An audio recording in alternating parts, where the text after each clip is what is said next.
Hello everyone, Carl here from Games, Brains and Headbanging Life, gbhblofficial for short. Welcome, another week 3, episode 3, whatever you want to call it, of the state of things. This is obviously where I just muse in general about life and things that are going on with me and GBHBL in general and so on and so forth, with lots of messy bits, very little editing, almost no script, aside from some prompts that I've got on my phone here just to remind me of things I wanted to cover in this video, and a whole lot of segueing and wandering and just getting lost while I talk. Hell, if you watch the first 2 episodes, you'll know that immediately. First thing first, always gotta start. Got my nice cup of tea, and I'm drinking this time. I'm trying a TikTok vanilla Rubius tea. Picked up 2 boxes of these. This vanilla flavored, caffeine-free vanilla flavored, and a green tea one.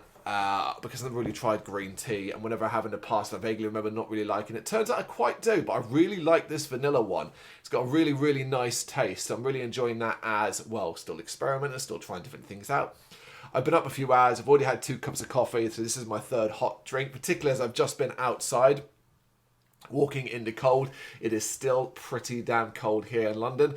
When I drove off on my car, it was 6 degrees on the temperature gauge thingy, but it felt colder as I was walking back. Why was I walking back after I drove somewhere? I've just done the dreaded thing. I have just done the thing that all drivers dread, I guess, to some degree. I certainly don't look forward to, because obviously it hits the wallet. I've put my car in for an MOT. And a service, a full service, this yearly big service, quoted as around £270 for the whole thing, which is fairly reasonable for a full MOT, and obviously a full service and an MOT. Of course, obviously an MOT is a necessity, and you need to get it done as well. And, if you're a driver, if you drive a car, if you own a car, you kind of know what's going on now. It's fingers crossed time. Fingers crossed that it passes the MOT and something doesn't pop up randomly that you didn't know about that was a problem. It feels all right. The car's been running well. It's always run well. It's a Vauxhall Astra, about a decade plus old. It runs really well. I've had a few MOTs with it over the last few years, and it's passed with no real issues. Minor things like bulbs changing here and there. It needs its engine oil change and things like that, but it's been running well, so I'm kind of hopeful. But you never bloody know. I'm not a car guy, that's the thing. Aside from, the engine doesn't start, or I've got these alarms all popping up over the dash, that's about the extent of my knowledge. I know what a flat tyre looks like. Can I change one? God, no. And all of that. I'm just not a car guy. I've never been a car guy. I don't want to be a car guy. I have very little interest in them in general. They are a force to get me from home to work, effectively. Outside of that, I'd really like to never drive if I had a choice. And the majority of the time, I try not to. I prefer to use trains. I'm not a big bus fan, but then I'll explain, that's mainly because of traffic more than anything else. I used to love driving. When I first learned to drive, and I was quite a late bloomer in this, my wife drove first, and then from that I took her driving instructor, who was a great driving instructor, and then learned through him. I don't know, God, what would be? It's definitely been 10 years, maybe about 10 years, maybe a little longer that I've been driving. I used to love it. I used to get excited. I used to go out at night, really late in the night and just drive around when the roads are quiet, and I just loved it. I loved the adventure. I loved it. It felt freeing. It felt enjoyable, and all of that. These days, I absolutely hate it. I really do. That's not hyperbolic. I've grown to absolutely despise driving, to the point where I would gladly do everything I can to try and avoid it outside of a certain level of convenience. It is very convenient for me because of where I work and how I get there, but it's still an absolute chore. And nowhere is that better highlighted than the week that I've just had. If you remember last week, I talked about what shifts I was going on. I've been on late, which are my 3 p.m.s to 11 p.m.s. The drive-in is one of the more awkward drive-ins that I have to do. A little bit busier lunchtime, getting into the early afternoon, so it's a little bit busier out there. And if you know the area I kind of drive around, if you know the infamous Blackwall Tunnel in London, I have to go through that. It's never fun. But things like that, having to do that over and over again has killed my love of driving, basically. It feels like I can't get anywhere. I think that's what's really the worst part of it for me, is that it's not so much like just the general cost or things like that, I can mitigate that. That's a choice, isn't it? I know it costs a lot to drive, whether it be gas, whether it be repair work and upkeep of a car, whether it be parking charges and all this other stuff. I can mitigate all of that because that's the luxury, right? I can pay it, so I'll pay it. And I will get out of that. I will get the convenience of being able to drive door to door within, in a good day, 40 minutes, that kind of thing. Most days it's a bit longer, but that's where it is, what it is. But you can't get anywhere anymore. It generally feels like all I do is sit in traffic. All I do is sit in traffic in some way, shape or form. I think there's more cars on the road than there ever have been. It's hilarious. If you're a Londoner and you know ULEZ and the extension of the ULEZ zone, the mass freak out and bullshit that surrounded that, suggesting that it was going to destroy driving and there's whatever. There's more cars on the road than ever. Once people realised that actually it didn't really affect you, barring a small amount of vehicles that were very, very old, it just it went away. It quietly went away, and it's just as busy out there. Alongside that, I think it's just going to sound so judgmental, but I've got to be honest about it. I think people are worse, drivers, than they've ever been before. The amount of accidents, the amount of stupid shit I see on the roads now, I consider myself a good driver. And I know a lot of people will say exactly the same. I get that, and maybe someone else would judge my driving as differently. I'm not a speeder, but I'm also not a slow driver in the sense that I'm not methodically going at 20 in a 40 zone and stuff like that. I know what I'm doing. I know where I'm going. I know how to use my indicators. I know how to brake correctly. I know how to leave space. I know all of these things. I know how to drive. I think I've picked up a few bad habits, as we all do. I'm probably most guilty of doing a one-handed drive thing. But mostly, a lot of what my instructor taught me has stuck. In particular, with mirrors and indicating correctly and all these elements, roundabouts and stuff like that. I swear it feels like sometimes I'm the only one out there doing that. I know I'm not, of course. But it's not even that. Some of it is just the egregious nature of where people cause trouble and simply just do not care about other people on the road. Whether it be your hazards has now, I heard it referred to a few months ago. I'd never heard this before. And it made me laugh so hard that it's now and it's 100% true. Your hazards, where you turn your hazard lights on because you are a hazard, e.g. you've broken down somewhere and you could potentially cause danger to someone else, has actually turned into the park anywhere button. It's brilliant, isn't it? And that's it. Because all you see now is people pulling over wherever they want. Doesn't matter what colour the lines are on the road. Doesn't matter what traffic they're blocking. It doesn't matter where they are. And put those hazards on and they'll just sit in the car. On their phone. You see it in school runs. Massive ass cars piling up a street, causing traffic basically to funnel into one lane. And they're all just sitting there on their phones waiting for their children and stuff like that. It is absolutely infuriating. But another thing is just bad behaviour and unwillingness to queue for things and stuff like that. A roundabout's a good example of that. You know how a roundabout works. Left-hand lane, straight and left, depending upon what the arrows or the system tells you. But normally it will be a left and a straight. And the right-hand lane will go all the way around the roundabout, maybe the third exit, the fourth, and so on, depending upon the size of the roundabout. Obviously, check your signs there. It's another thing people need to do better. Check your signs. I am going to roundabouts now where people are in the right-hand lane indicating left, because they didn't want to join a queue of people who were trying to go left, and the right-hand lane was clear. And that is a roundabout actually near where I work that does this. And I should be able to hit that roundabout. And the queue to go left will probably take you a good 5 minutes to get to the point of the traffic lights and then be able to go left. And I should be able to go around the right hand because I'm going all the way around the roundabout to a different place, but I can't. I end up getting stuck there for a good few minutes behind a car, for example, that is now stopped, nothing in front of it, blocking the entire road, indicating left, and nobody will let them in because they decided they thought they could jump the queue. Now, I get mistakes happen. I completely get that as well. But go all the way to roundabout then, right? Go all the way around about and continue left. That's what I do. I do that. If the queue to go left's too long and I've missed it or I've messed up, I just go all the way around that and then turn left anyway. I end up getting there quicker than everybody else. I know it's these small little things, but it's stuff like this that has destroyed any of my love or interest in driving these days. Where I work, it's still massively convenient. If I had to do trains, I'd have to do basically a bus and then several trains with several changes. It's a lot of risk to get in when I particularly have to be in at a certain time.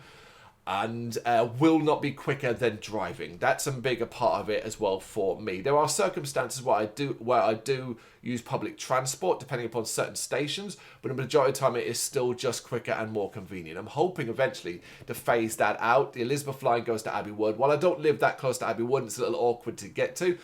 Future me may move a little further out, and then it may be much more convenient to do that, because I really don't like driving. It's why, like, whenever I go to other cities, I could drive there in a few hours, and in some circumstances I've done that. I've been to Sheffield and driven there, but these days I hate it so much I'd rather not do that. I'd rather get a train, except even that's massively off-putting, because you know, if you're in this country, you know how off-putting trains are. And I'm talking about the long-distance travel trains, not a tube system or a London-based one, not ones that are in the local Kent area and things like that. I'm talking about going from London all the way up to Manchester and so on. First thing first, you might have to brave London Euston. Now, if you're smiling, you know what I'm talking about.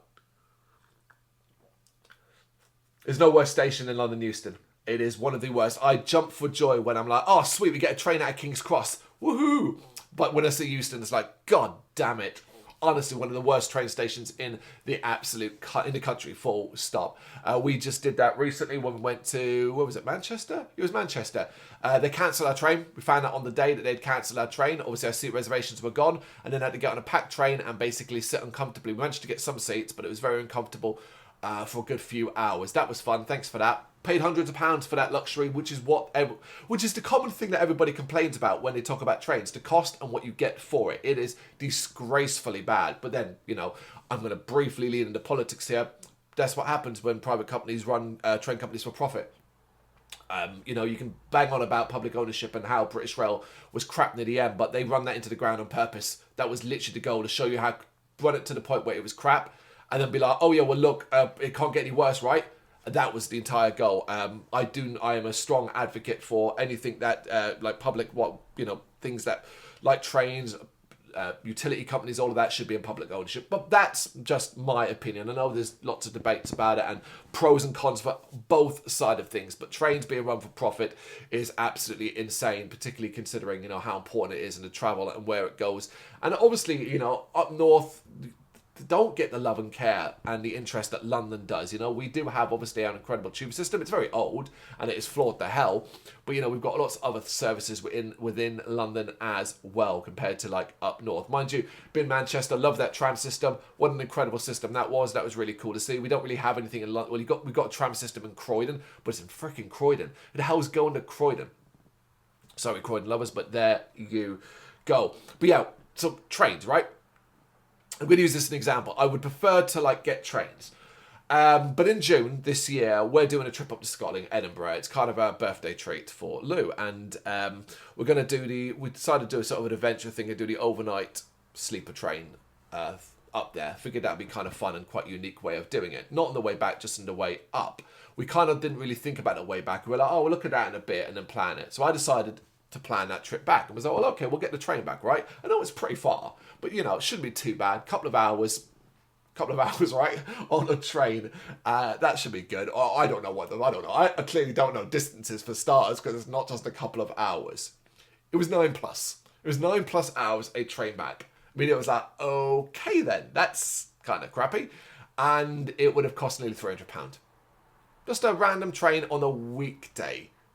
Just a random train on a weekday from Edinburgh back to London. 9.5 hours it was roughly, and my heart dropped. I was like, oh my God, this is horrendous. Like, we will hate every second of this. It would ruin our entire trip. Like, we were reflecting it so badly because of the way back. And I started to think, people say, like, oh, it's cheaper to fly, you know, like that, like, within, like, the UK. And I think they're being facetious for the most part. Like, it's not. And it's not necessarily more convenient and stuff like that. But I thought, the hell with it. Let me have a look and let me see how it would work out if we were to fly back from Scotland to London. Would it actually be cheaper for starters and more convenient? I didn't love the idea of it because it just kind of feels wrong. Obviously, the whole, like, carbon footprint side of things. I'm not exactly, I'm doing my best. I don't use disposable cutlery and things like that, but I'm doing the best I can. But basically, after going through all the steps of EasyJet, which is an airline, if you know it, a fairly cheap airline, but with that comes a lot of like asterisks of, where it'll be like, oh yeah, you can fly for £10, but then by the time you get to the end, it's actually £110 because of all the things, all the add-ons and all the little bits that you've had to add on and things like that. Anyway, after going through all those stages, I came up with an average, well, the first one came in about £110 to fly back from Scotland to England in an hour and a half. So I then redid it and I went a bit more expensive. I put an extra bag in. I upgraded our seats to be a bit more comfortable and it was 190 and it was the same amount of time. Why the fuck would I get a 9.5-hour train that cost me nearly £300 back from Scotland when I can do that? Don't need a passport inside the UK. I have a driving license. I do have a passport, but the point is at the airport, Edinburgh, the airport we'll go to from in Scotland is about 30 minutes away from where we're staying. Like, it's absurd, right? It is absurd that it is cheaper. And, I mean, obviously faster. I get faster. Of course, a plane is going to be faster than a train. That's beside the point. But it's not even just that it's slightly cheaper. On the bottom end, it's three times cheaper. And then you've got, like, the top end, it's still cheaper and we're more comfortable for an hour and a half, but it's an hour and a half flight. I couldn't care less if EasyJet had me in a box for an hour and a half compared to a 9.5 hour. I'll be in a box on a freaking train. It would be likely uncomfortable there as well, but 9.5 hours of that compared to like 1.5 hours, it's absurd, really. It really, really is. So, I did briefly consider, what about driving? Because we're doing the sleeper train up, obviously driving's not an option. Hire a car. Nah, I just didn't fancy it. I didn't think it would be much fun. I think it would be too much stress because that's what I tend to feel the most now, bringing it all the way back around to driving. I tend to feel quite stressed out when I do it. The amount of traffic, the bad driving, the general shithousery in the road, how people are so angry as well.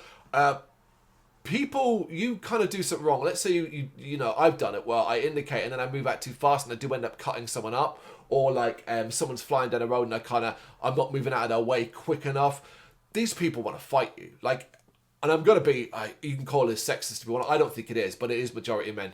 It is the majority of men who I see behind their wheel, bouncing up and down, screaming bloody murder at me because I can't move out of a lane because each lane is blocked and I'm trying to overtake, but I also can't just be doing 70 miles an hour in a 30 zone because they want to go really far. All these things that most of the time I'm pretty good at avoiding. I can keep an eye out for them, but it happens. It still happens. And they're bouncing them down and they're absolutely raging and stuff like that. And everybody's just so pissed off and so angry. And that's another reason why I hate it. It just becomes an uncomfortable experience. And also, I get stressed myself, a little bit annoyed when I'm stuck behind someone who's doing 20 in a 50 zone for some reason, or done something so stupid. The other day, I came round a corner. I travel on a road towards Blackwall Tunnel that's 50 miles an hour, and part of that involves a little bit of a curve where, if you were in the left-hand lane, you'd struggle to see around it. So, you can obviously keep the speed up, but you've got to pay attention. Basically, I turn that corner to run into someone in the left-hand lane reversing because they'd missed an exit. They're reversing on a road that's 50. They'd stopped dead and were starting to reverse to go back on the exit. The insanity of it, right? And so that drives me nuts. I'm fuming because of that, because the risk, not just to me, but to everybody else, and all because they're so stupid, didn't think let's go to the next exit and find your own way from that. They thought stopping dead in a 50 and reversing was a smart thing to do. It was unbelievable. But all of that just creates this level of stress that I'm trying to avoid these days. And this is the one area I can't fix. I can fix just about everything, but this is an area I struggle with. I try to listen to chill out music. I've got relaxing playlists that I put on and things like that. But even then, it can sometimes still be super, super stressful. Hell, if you've done the Blackwall Tunnel, or you've done the Dartford Crossing, or you've done the Rotherhithe Tunnel, or no doubt the future one, I've forgotten the name of it. I've forgotten the name of the new tunnel that we open in April. If you've done all of that, and we'll do that one, getting to the Battle Tunnel and seeing it closed or temporarily closed because somebody ran out of gas halfway through it is, it's quite annoying. No matter how chill you can be, there's only so much you can do. But fingers crossed, I get a call soon, my phone's there, that tells me, or a text saying, hey, come pick up your car, you passed your MOT. That would be delightful. Change the subject. You may have noticed the hat I'm wearing. I want to give this massive, brilliant hat a shout out. I absolutely love it. Garishly pink. It is Satan, etc. by Gert. Do love that band. New album is incredible. Love this hat. Gets me some funny looks because bright pink and Satan written on the front of it. Naturally, people presume something. I don't know what they presume, actually. It must be really conflicting, of course, because, you know, traditionally pink is not a boy's colour. And then it's got Satan on it with an upside-down cross. It must get very, very confusing. I must look like a right heretic to some people.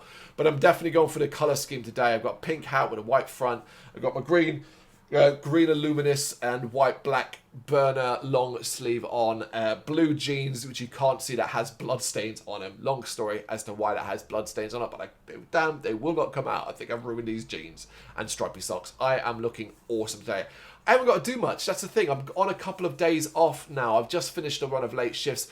Really, really glad to do that. Finish them as well. It's my worst shift, folks, to be honest. 3 to 11, and I can't do anything. I think I explained to you last time, obviously, that I stay up quite late, get up quite late, and just end up feeling like I've got no time, while at the same time trying to keep the site running and do all elements like that and do my job. Obviously, 3 to 11 tends to be busier. I'm experiencing the evening peak as well. So all elements like that just mean I end up feeling quite tired by the end of a run. This particular run, I did a double, and what a double means is it's 2 shifts in a row.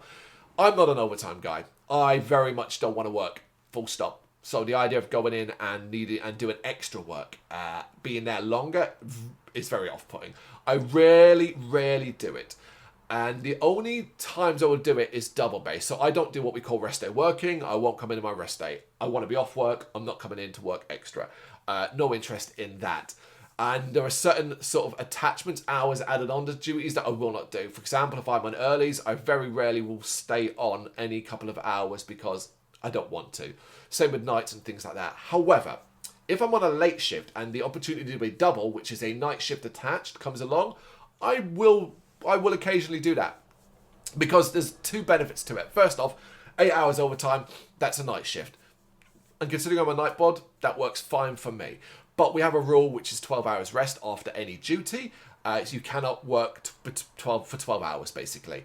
You can't book on twice. You've got to wait 12 hours before you book on, which means I cannot return at 3 p.m. for my shift the next day. I have to have 12 hours rest. So I end up doing a short 4-hour shift, 7 to 11, the day after. So 8 hours overtime and a 4-hour shift the next day. Not too bad, right? And well worth it. But it's actually pretty rare those come up because, you know, people want to do overtime. It's a popular thing where I work. And if you're not quick, you certainly won't get any. So I tend just to ignore it all anyway.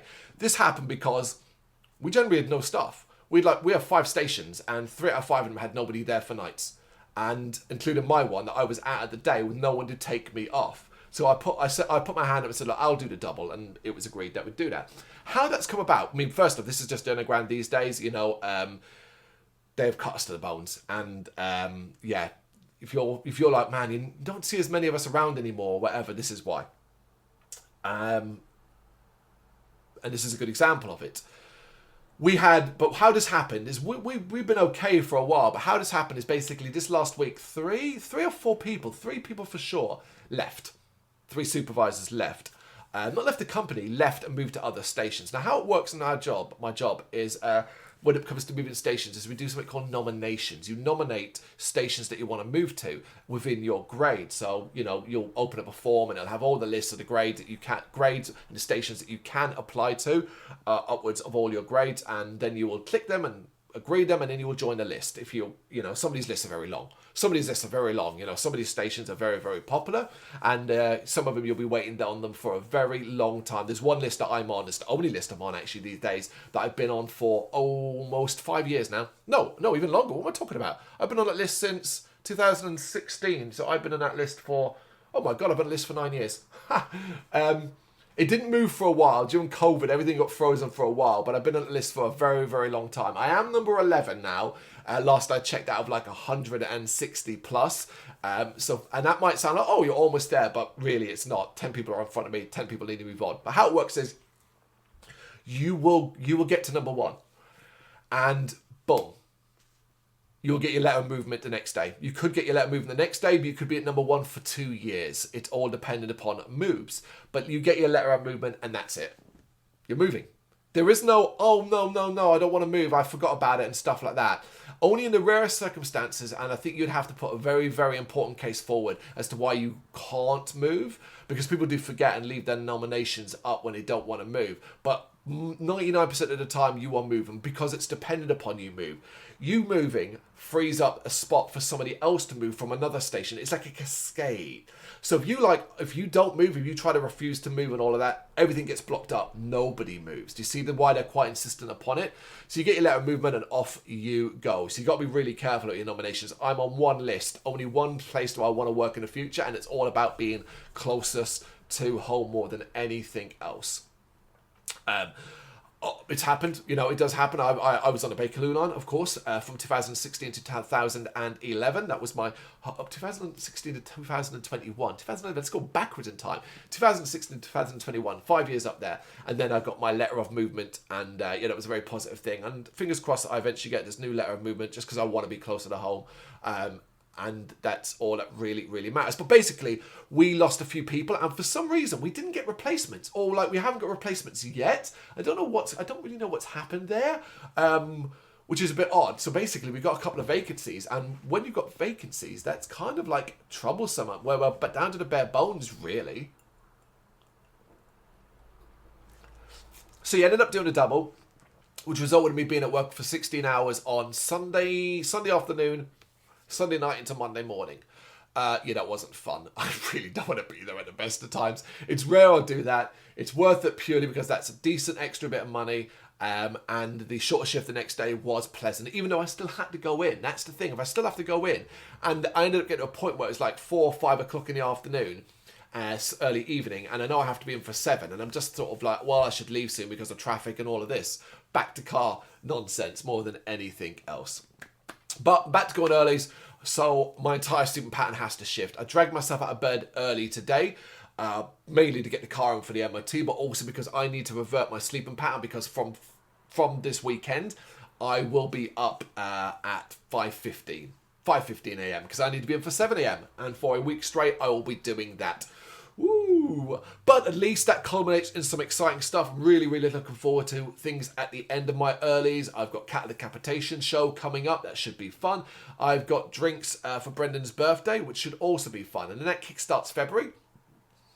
And a ton of stuff. A ton of gigs and a ton of fun things. Really looking forward to that. Work-wise, it's all worked out quite nicely for me to be able to do the majority of stuff and have a good time. And it's great because there aren't that many lates. And obviously lates, having just come off them, is the most difficult shift for me to do things on. 3 to 11, I don't get to go to any gigs, obviously. Earlies, I can go to gigs. I've just got to be sober because I'm working the next day, or they're very limited to what I can drink. And obviously we've got rules around what we can drink before work and so on and so forth. Yes, we get randomly drug DNA'd tested. So you've got to be super, super conscious of what your alcohol intake is, and obviously zero tolerance on the drug side of things. I've probably been DNA'd 22 years almost. I got DNA'd a lot when I was younger. It started to feel less random when I was in my early 20s.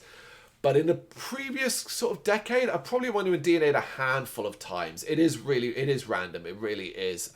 Unless obviously somebody suspects you're drunk and then one of your managers shops you and calls and stuff like that. But you'd be crazy to do that,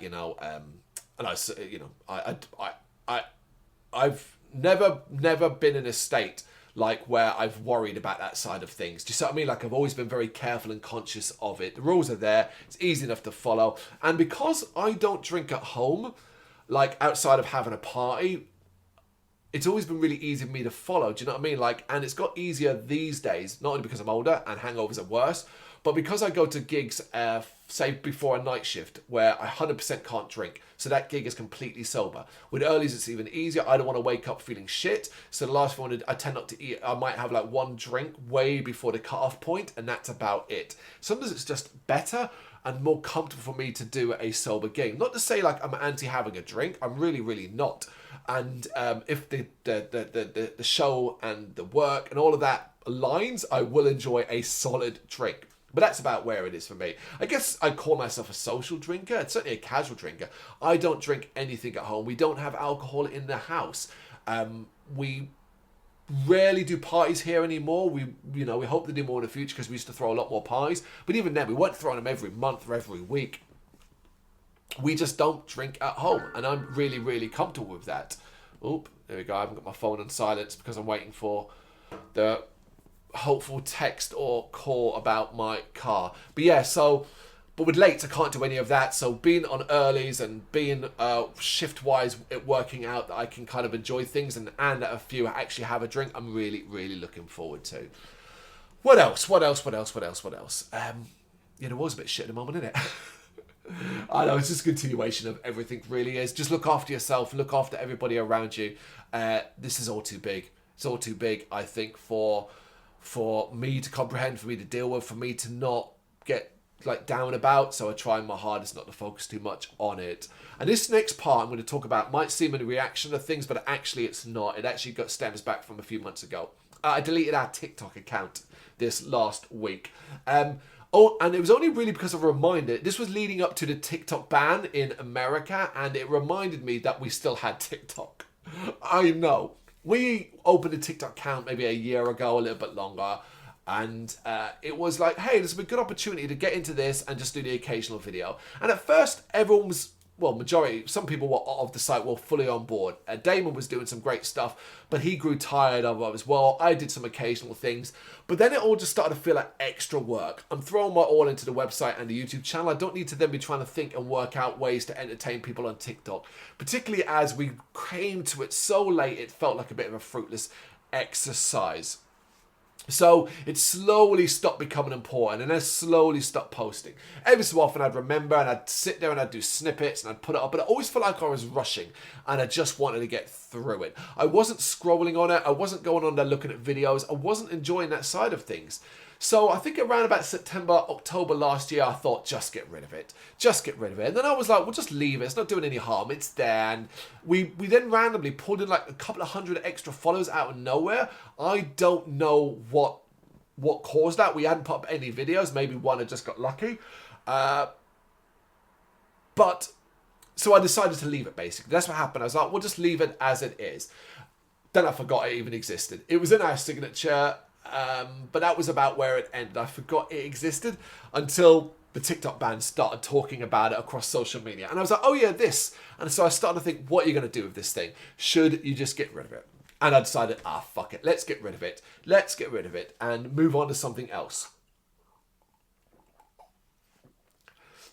Since I'd kind of got tired of TikTok, I've become a bit more adept at Instagram, and certainly on the story side of things, I think we're posting a lot more there. So I decided to then focus and put some energy into a similar thing to TikTok, YouTube Shorts. But the difference here was this ties into what we do in YouTube already. It's YouTube. We already have a strong account there with a decent amount of subscribers. It figured like, well, if you want to do some short videos, then you can do them on YouTube and it can be part of that account. And I figured the idea would be, well, just when you feel like it. Don't add it to the schedule. Don't add it to your video schedule. Just, put it in. Put some stuff, get an idea, and do it. And I've been pretty inspired this last week. If you've been following us on YouTube, you've seen some videos celebrating the 28 years of Resident Evil with a nice little montage. I had a fun one. I put together this fun species, sort of subspecies sum up of Radu, a day in the life of Radu. And I really had a lot of fun with them. So I'm hoping this is going to be where I find like a new little area for me to fully enjoy. It's exciting, it's interesting, and it ties into the overall YouTube account because that's what I want. I want integration and things connected. Too many things felt separate. That's what the problem, I think the biggest problem with TikTok was for me. As much as I've got issues with Meta, and good God do I have issues with Meta, Instagram, Threads, Facebook, at least we're all connected, and I can post directly to them through the scheduler on the website. Yes, I know the algorithm doesn't like that and all that, but you know what? I don't care. I don't have the energy or the time to try and work my way around it. I do this for the love, not just for, like, it'd be nice to obviously get money enough to run the site, but hey, what are you going to fucking do? As much as, we've got thousands and thousands of followers across all our platforms. If everybody liked and shared our content, we'd be fine. But you know it doesn't work that way. It simply doesn't. So I'm not going to sit here and get mad about it or like beg anyone to like and follow our shit and stuff like that. It is what it is. I still thoroughly enjoy it. So yeah, Meta, but at least not all integrated. Twitter, which we do still use, X, whatever the fuck we call it. I'm still calling it Twitter. We still use, but we only use it for reposting now. Blue Sky, I'm trying to get into. It feels a bit too much like Threads at the moment, where I'm not entirely sure it's anything but another platform just to post on, really, more than anything else. I'm still struggling to see these conversations. We had a spate of followers and we tended to follow everybody back, but already I'm seeing political stuff slide in there. People just can't help themselves. It's still difficult to find the circles that I want to talk within. So I am finding Instagram to be my main focus these days. But with TikTok and Twitter separated, that's why they've kind of become unnecessary. I've wondered, should we get rid of Twitter because of circumstances? I'm not sure that's the answer, truth be told. I don't know what the answer is. I'm not fucking an expert on any of this. I'm going to use it as a platform simply to repost a review because we do have an X amount of followers on there, and fingers crossed that people do get to read it. It's difficult. My feed's the same as yours. I go on there and I am getting hammered with everything. Everything. I have seen more about, obviously, politics in America this last week than I have in the last 4 years. And it's difficult. I don't follow these accounts. I don't do anything with these accounts, but they're there. And I've seen them all, and that fucking sucks. So that's why it's reverted, why I've reverted to just simply posting the reviews and then immediately closing it down. I've moved the app to a different position as well to stop myself naturally going to it and all these things. And I hope it gets better. I don't think it will. And I wonder sometimes, is it even long for this world? In a couple of years' time, will he care? And by he, I mean Musk. Will he care enough to even bother? And will he just pull the plug? Or will it lose so much money that it's no longer worth it? And so on and so forth. Who bloody knows? If it disappeared tomorrow, I wouldn't miss it. Put it that way. You want to follow us, we are best really on Instagram these days. Obviously, things like Facebook and Threads, all we're doing is reposting. We are not people, so to speak, on there. Except really with Blue Sky, and I post a bit more on Instagram and stuff like that. But if you really want to get, the wealth of our content aside from the actual website, go to the website. Thank you, gbhbl.com. That would be freaking nice.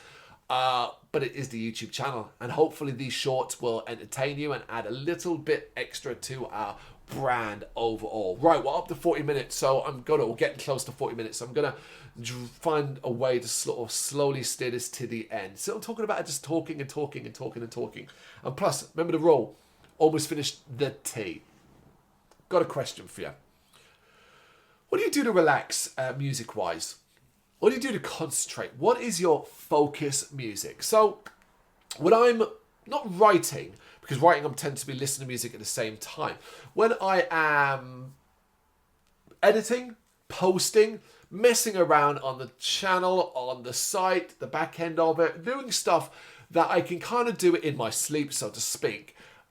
What do you tend to do? Now, I'll mix it up. Sometimes I will have a movie on, a trashy horror movie that's on my iPad, which is low on my screen, so I'm effectively able to watch and do two things at once. But a lot of the time, I'll have focus music, relaxing music, something to kind of just get me in a vibe and let me drift away, where I don't need to think about what I'm watching or listening to, and I can just focus on what I'm doing on the main screen of my computer. Mine is video game music, particularly playlists. Stuff with ambient noise, stuff that's designed to soothe, stuff that's designed to help you sleep sometimes, and all of this. This is what I use. There are some incredible stuff on YouTube, and I've wrecked our YouTube channel, like our search function, because you open it up, the For You section is just this stuff. I absolutely love it. I love discovering new ones. I love what people have done. It's inspired me to do my own on the site as well. Mainly because a lot of the ones out there, guys, if you create this stuff, you've got to stop putting ads in. Now, I know sometimes it's not your fault, and it is because they're copyright claimed and the copyright owner wants ads and all of that. But if you can get away with not having ads, particularly in the mid-roll of a video, think, if you're going to have ads, try and have them at the beginning, at the end only. Sticking them in the mid-roll, if you have that choice, is a bad idea. There's nothing that will make me close a playlist down quicker than ads that are popping up after every piece of music or after every couple of songs. And the hilarious one is there are ones out there that are like, oh, this will help you sleep tonight. And I'll put it on, and two soothing songs in, comes a really obnoxious ad. Because remember, the ads can be incredibly obnoxious. Some really loud track, hip-hop track, R&B track, that's just got this really jarring electronica voice over it.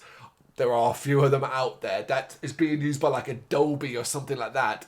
That would wake you up? That would drive me nuts. It's like, the idea of like, oh, let's listen to peaceful safari sounds, and here's a whooping monkey or a screaming goddamn like elephant. You wouldn't put that in those kind of relaxation playlists, would you? So why do it in the videos? But I've been really inspired, created an hour long one that was, I felt like kind of relaxing music that I created, that I felt kind of fit my mood, and I'm going to continue to do more of this going forward. Hoping to do one a month, and hoping that it's just a fun thing for me to do. I find it relaxing creating this stuff as well.